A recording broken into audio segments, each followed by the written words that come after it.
Unnecessary intro song to totally waste your time.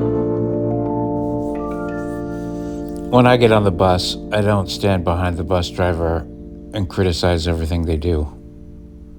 I don't get on the bus hardly ever. I hate the bus. I hate the bus. When I get on public transit, I don't sit behind the train driver. When I take an Uber, I don't sit there and tell the guy how to drive. You know? When I was on a professional football team, as the linebacker, I didn't tell the quarterback how to be the quarterback constantly.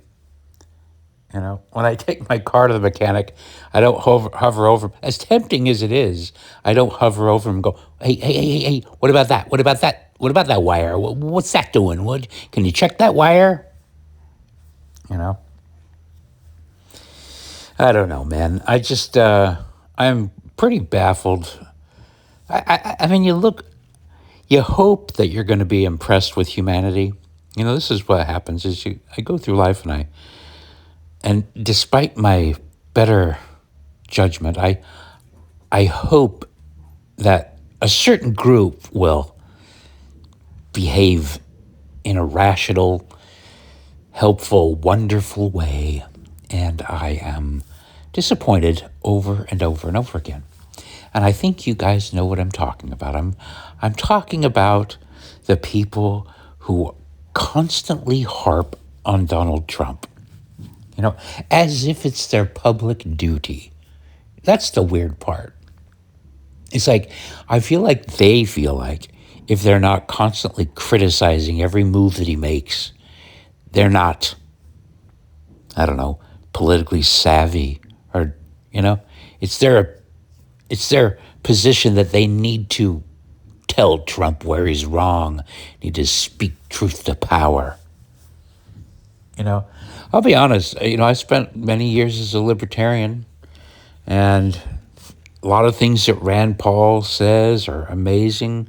I watched the little documentary of Thomas Massie, and I thought, there's a guy, I love that. He's building his own place, and he has a sustainable farm, and he's got all these libertarian ideas about getting the government out of the way, and I love it. I love John Stossel. Marjorie Taylor Greene has said a few things, although when, she was having that weird thing with...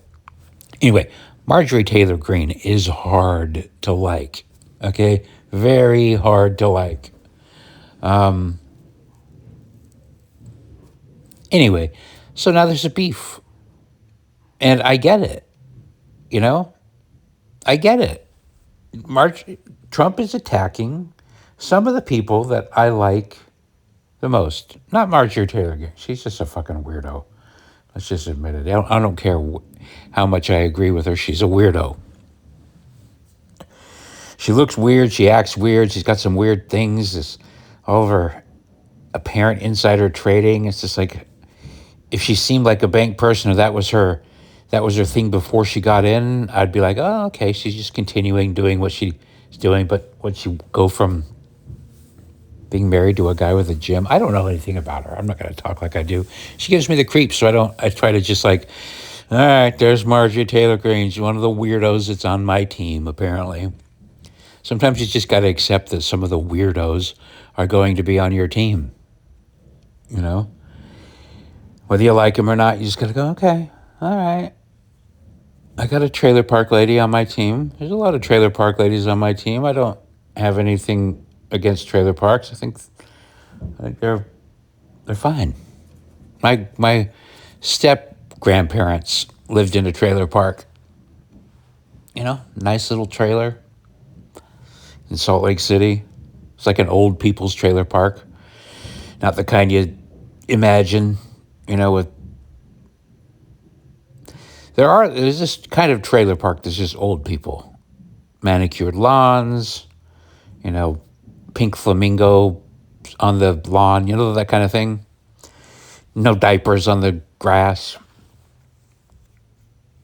Anyway, but I just don't understand The part that I don't understand is, why are people voting for representatives and then not letting them do what they do? It's one thing if you're voting for the lesser of two evils and you feel this need to micromanage, but can you really micromanage? Is Twitter, is screaming on Twitter, does that really do something? Does that harping on Kash Patel, knowing every name and nitpicking every single move that every one of them makes? I mean, what is that? What is that? I watch them too, but there's only so much I can watch with Kash Patel. There's about 1 million things going on behind the scenes, To me, I've been talking for years that the FBI is rotten to the core and the deep state is, bureaucrats are going to be bureaucrats. If you're getting a government job, you have a certain attitude. It self-filters, self-selecting group. If you're going into government, you're probably a bureaucrat. You think bureaucracy is great. So if you got a big agency, it's not like you just get in there, wave a magic wand, and suddenly everybody that's in there already with their jobs suddenly changes to be friendly to freedom. No, they're all still a bunch of bureaucrats. You see them trying to get rid of everything. Can you just flush the toilet? Go flush, see you later, everybody in the FBI is gone. That would be nice. It's nice to imagine that you're the king and you can do that. But as we see, you can't just really do that. Judges stand in the way, activists, lawsuits. Slow. It's slow. It's a huge ship doesn't turn on a dime. I don't know why people think it does. And this is what I'm trying to say is I don't know how Kash Patel is doing. I don't like his stupid face. I could say that. But what does that have to do with what's going on behind the scenes? I've been following Pam Bondi more because I'm really kind of fixated on the Second Amendment being the most important thing. The most important thing in the United States is the right to bear arms. Everything hinges on that. As long as we keep a healthy gun-owning population, we're going to be in a better position. Not fine, but in a better position. And she's just been kicking ass with that. And the reason why I know this is because I subscribe to a channel called Mark Smith at Four Boxes Diner, and he's seems to be a really smart, straightforward guy, no bullshit.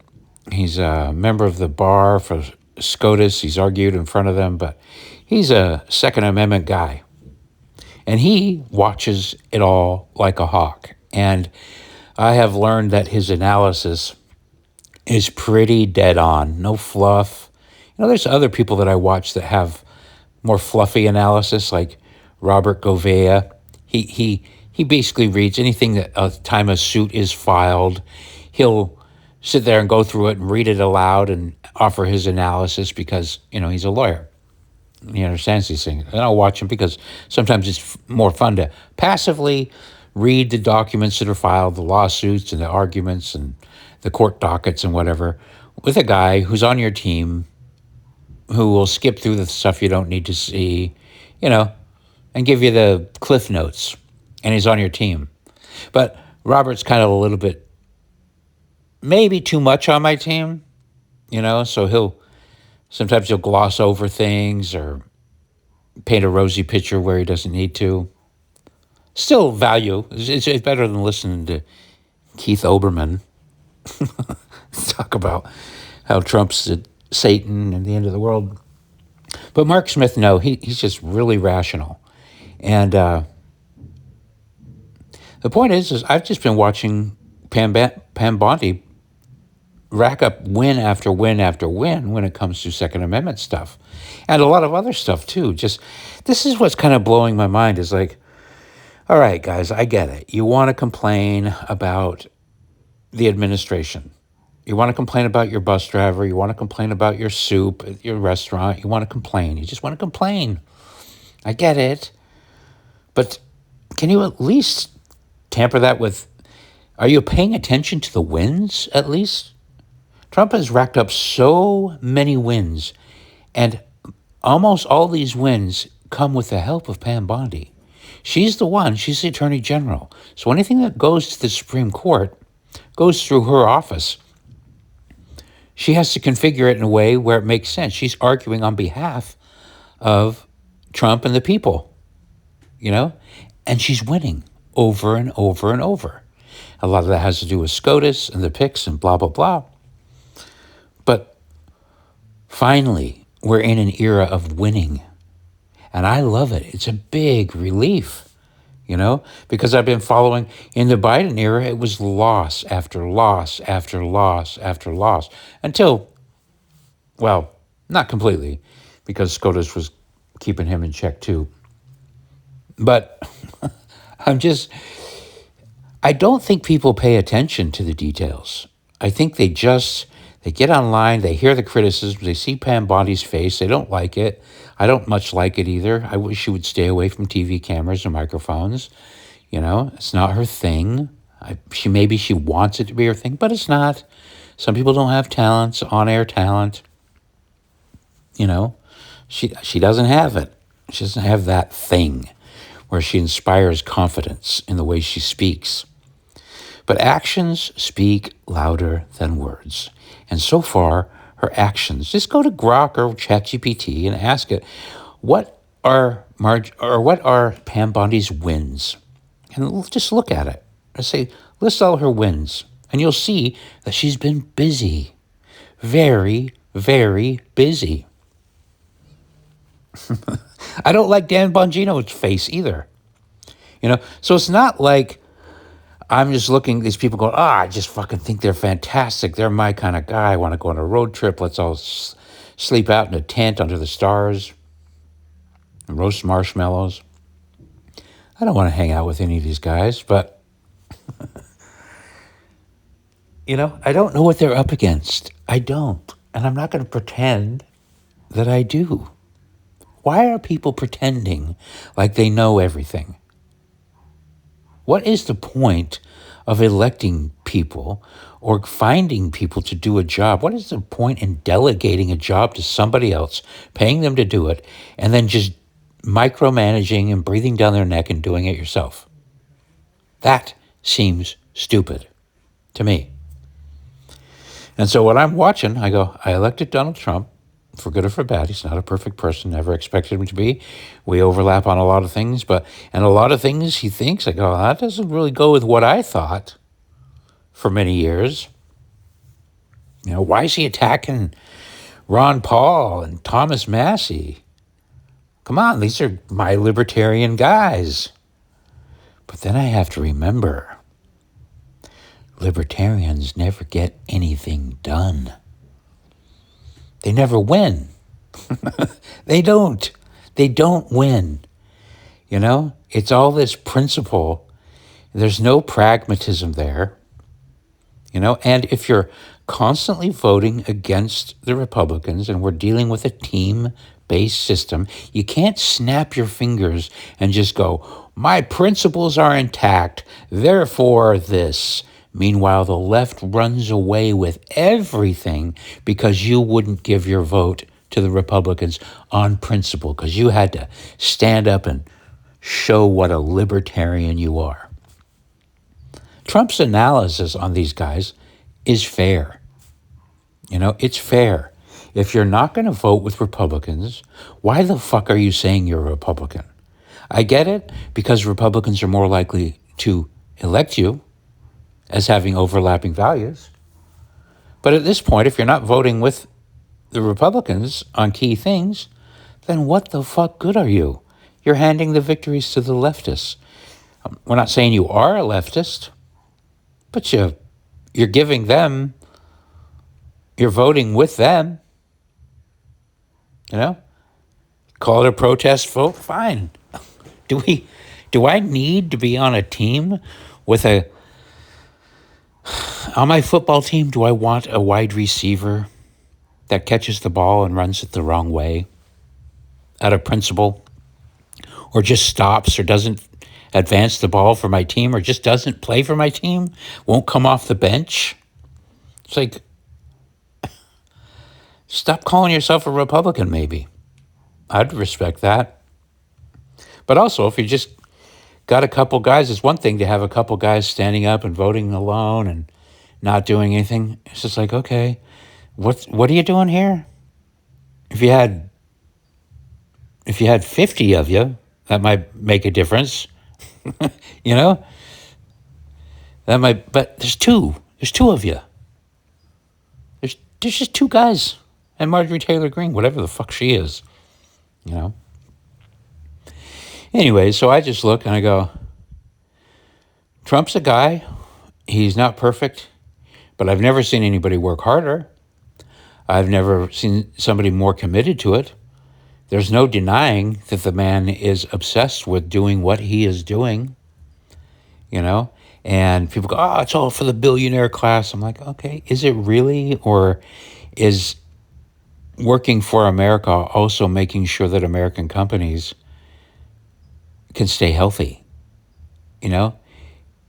I didn't elect a guy to send us back into the Stone Age. I didn't elect a guy to say, okay, everybody out now. As if he could do that. He can't. So why are we pretending that these things could even happen? He's not deporting people fast enough. Okay, you've noticed that the court cases, right? You've noticed the protests, have you not? Have you noticed the campaigns on every glowing screen against him? Have you noticed that? So you've noticed that it's not easy, that there's lots of screeching and kvetching, that people are getting shot, that people are getting threatened, right? Cops are getting shot. He's not doing enough. Oh, okay. Meanwhile, like, I've never seen a guy, this is including in the run-up to the election, like, the amount of lawfare that was thrown at him, I can't believe. He just, like a bulldog, right through, just like, no, fight it. And like any other politician in my lifetime, when they got stopped by a judge, would just go, shit, the judge stopped me. But what does Trump do? He goes, you're not stopping me. File an appeal, file a thing up to SCOTUS, through the circuit courts, you know, this, and he is tracking along and he's fighting, and his team of lawyers are just like, they're all like pit bulls, you know, just fighting and fighting and fighting. It gets to SCOTUS and it wins. Takes some time, but it happens. But he's doing it. That's the difference.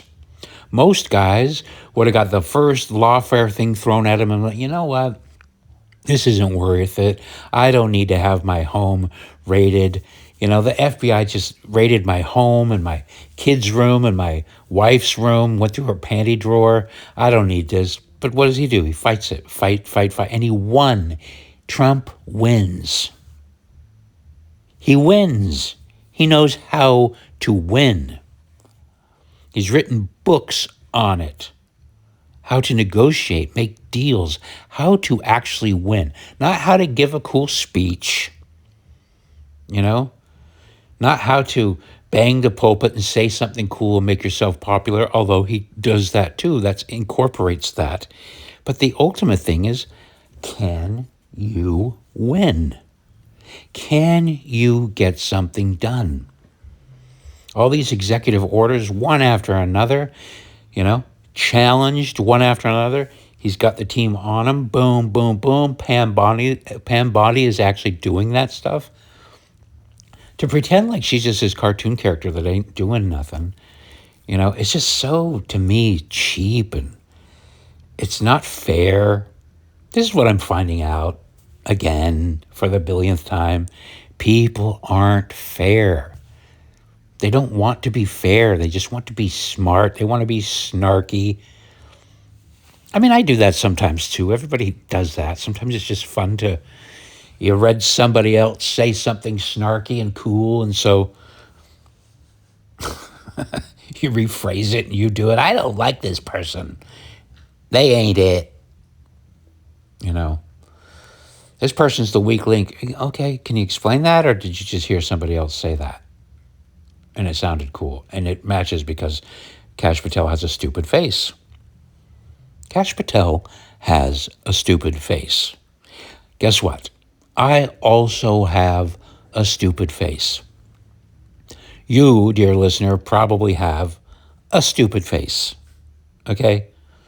It is very easy to attack a human being when they're in a position of being attacked. It's a little bit harder to support people. I sound like a broken record when I say this stuff, but support is more risky.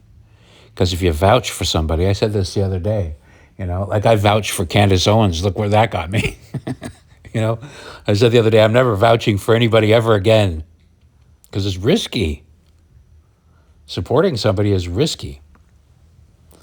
Because when they turn into Candace Owens, you're going, oh my God, all the signs were there. Why didn't I see it?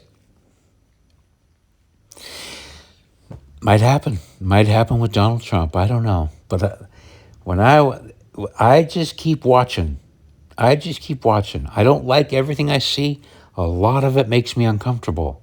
It makes me uncomfortable to watch him shaking hands with somebody who once was in Al-Qaeda and is now the leader of Syria.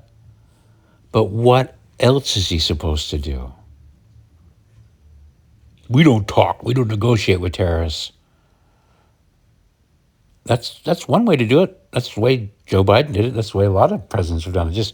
We don't talk to our enemies. We don't make deals. We don't deal. And if we do it behind the scenes where nobody can see it. We just send pallets of cash with a little Post-it note on it. Please be nice to our country. Yeah, Trump's doing it every day in the open, taking questions from reporters, stating his case over and over and over again. Every single day, he's talking about it. He keeps some cards close to his chest. He negotiates openly on Twitter to get an upper hand in the negotiations. It's transparent. We know if he likes Marjorie Taylor Greene or not. I don't know. Yeah. Do I like watching him say nice things about Lindsey Graham? No. But I can understand that Lindsey Graham can be a pain in the fucking ass. And I know that Trump knows that he needs the Republicans to get his stuff. He's on that team, whether he likes it or not. And you either get on the team and you grandstand, you berate your team, like Rand and Massie and Marjorie. You get on the team and you berate them and you say, you're almost worse than the other team. And you demoralize and you get in there and you divide things and you make grandstandy speeches and nothing gets done. Or you get in there and you try to do a Trump, and when you want President Xi to make a deal in your favor, you don't go around saying, he's a dumb fucking idiot. I hate his guts. He stinks. Nobody likes him. Everybody hates him. You can do that when he has no power.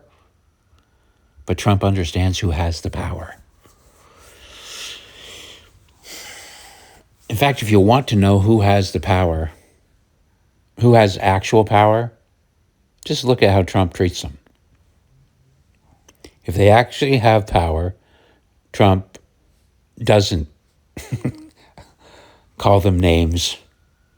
He says they're respectful, they're respectable. A lot of people respect him.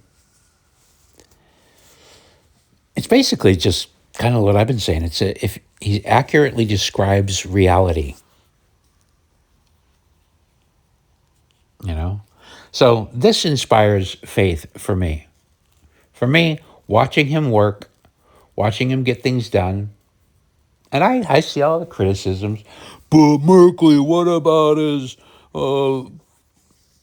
fucking Bitcoin and fucking crypto shit? I was like, okay, I don't really know about crypto that much. I haven't invested. I should have.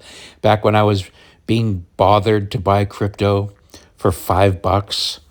I could be a millionaire, billionaire by now if I had taken the advice of people that were telling me to buy crypto back when Bitcoin was brand new. I literally was talking about it with these guys.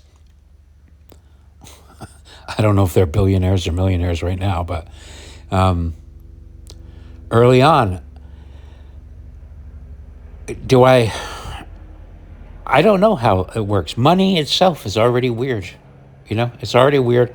The way I look at it, if money isn't backed by something hard, currency, or to me, it's not backed by a ledger or anything else. It's backed by violence or the credible threat thereof. That's what makes the dollar useful, is that the United States military will come in and back it up if you try to steal a pallet load.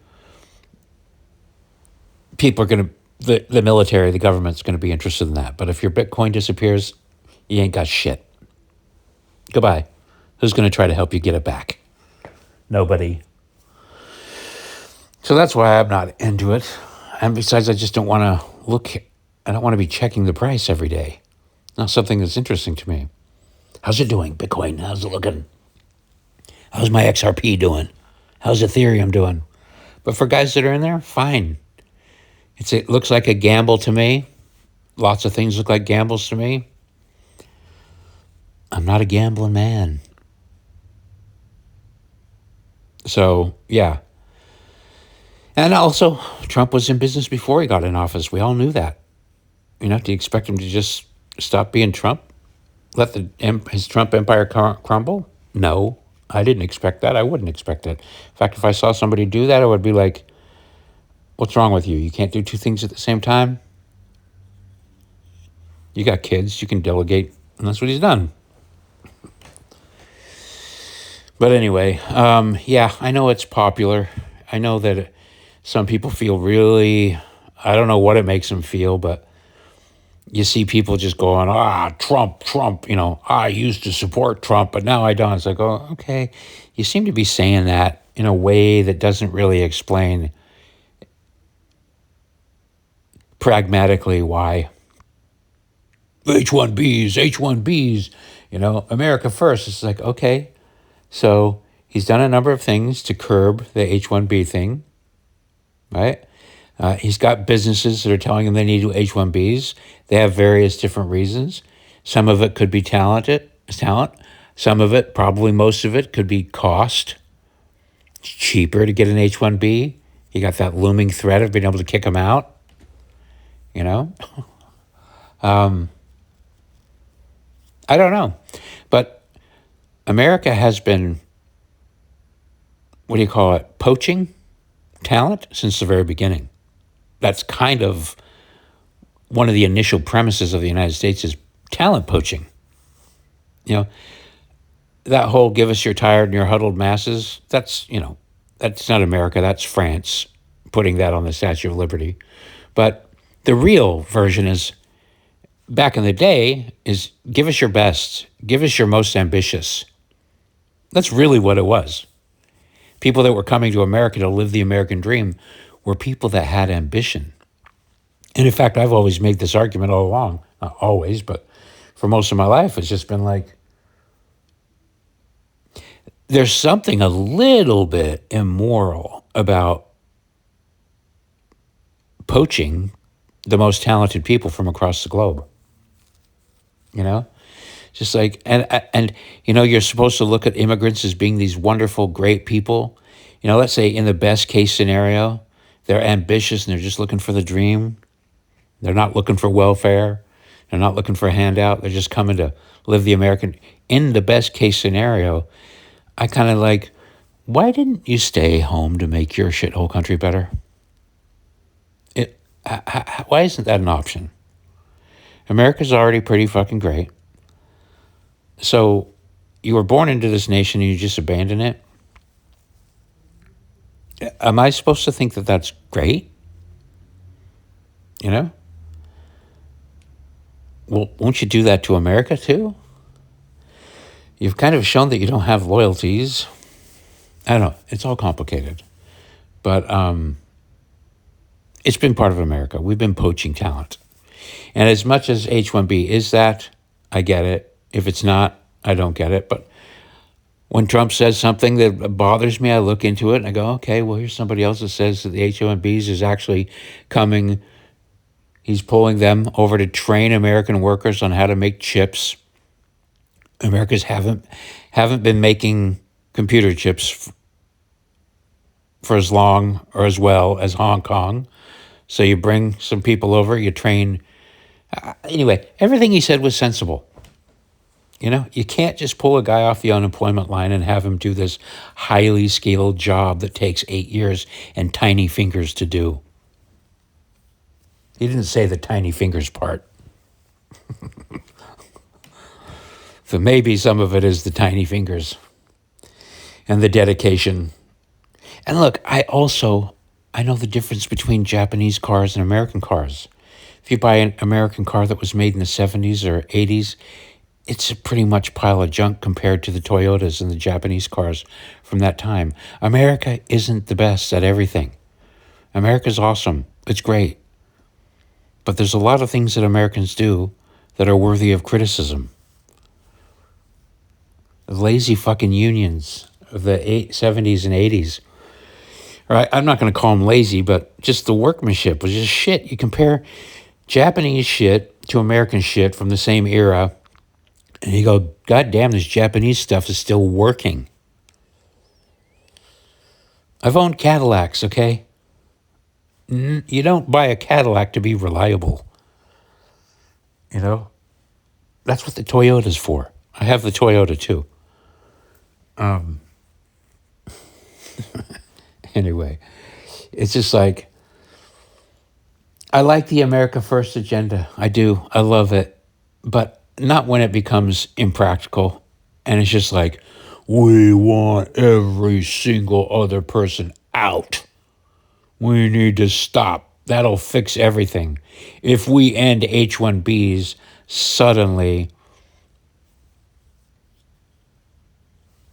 every white person or whatever will become a fantastic coder and they will possess the talents. This is what I've been trying to say with my recordings.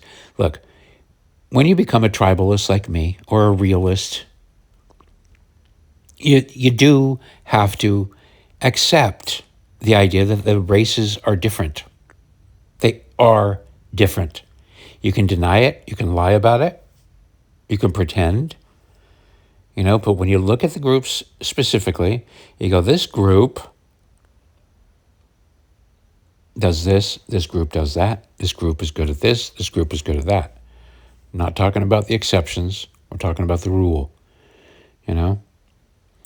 So you can see why a businessman who wants America, and that's what I've been asking. I want some guy, a good business guy, to come in and treat America like a business. That's what I've been saying, you know? And he's a guy. And now he's treating it like a business that wants to win. Do we want America to win?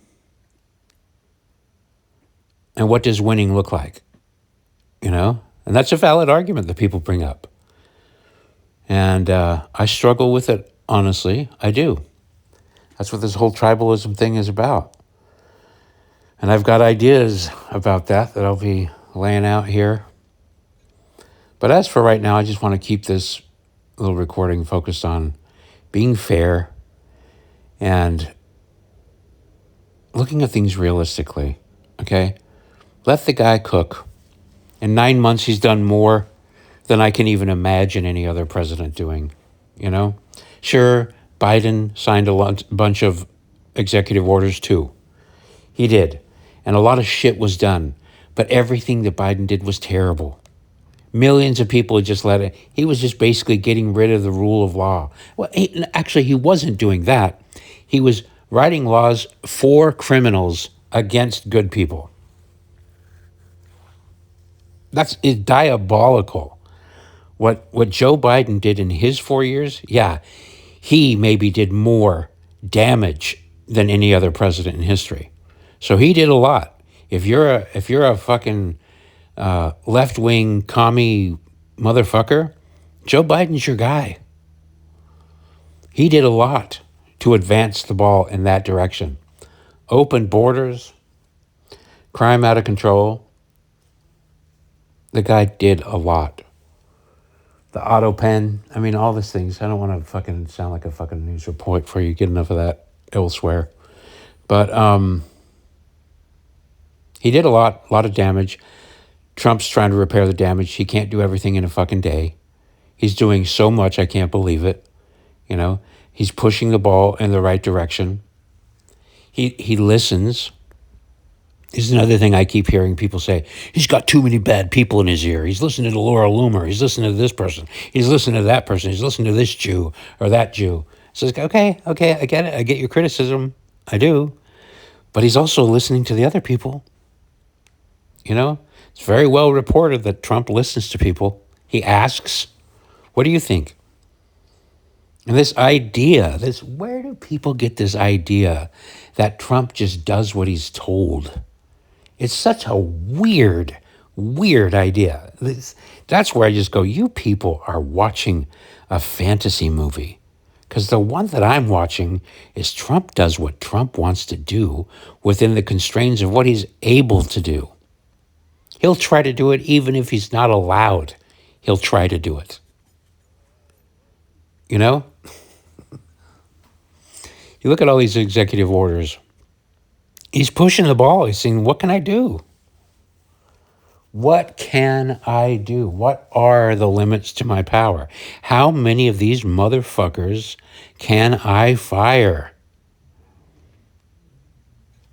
Let's just fire him and find out. He's doing it. He's not listening to all the people saying, I don't think you can do that. I don't think you can do that. Nobody's done that. This president hasn't done that. Well, let's find a way to do it. So yeah, this idea that he's being pushed around or somehow influenced by somebody whispering in his ear as if he doesn't have any ability to make decisions on his own. You know? He listens and he goes, I like that idea. How does that incorporate with this idea that I have? Anyway, this is getting boring, I can tell. Maybe just have some humility. Maybe it might be a good idea to not pretend like you know every single detail of what's going on. Maybe just for a second assume that Trump, being the top dog, allegedly,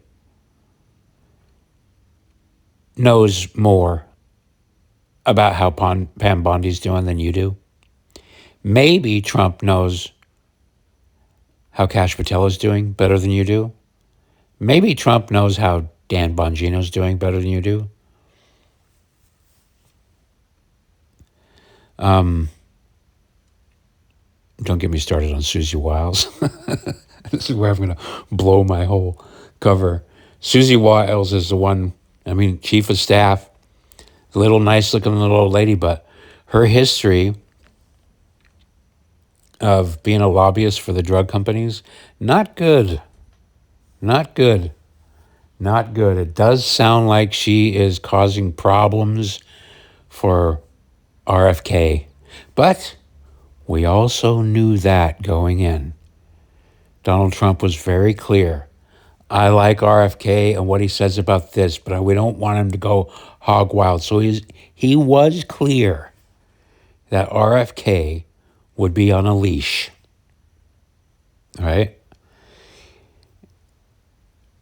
And there are things that I do like about Susie Wiles. There are things that I don't like about Susie Wiles. But again, am I supposed to breathe down Donald Trump's neck? Or maybe does he know Susie Wiles better than I do? Does Susie Wiles have Donald Trump on a leash? Or does Donald Trump have Susie Wiles on a leash? Or are they two smart people that try to negotiate for what they think is best, and sometimes what they think is best is not what you think is best? And that's kind of the way it goes in life. If you want to become president, you can do it. If you want to become Susie Wiles, you can do it. Or you can just sit there and chimp out on Twitter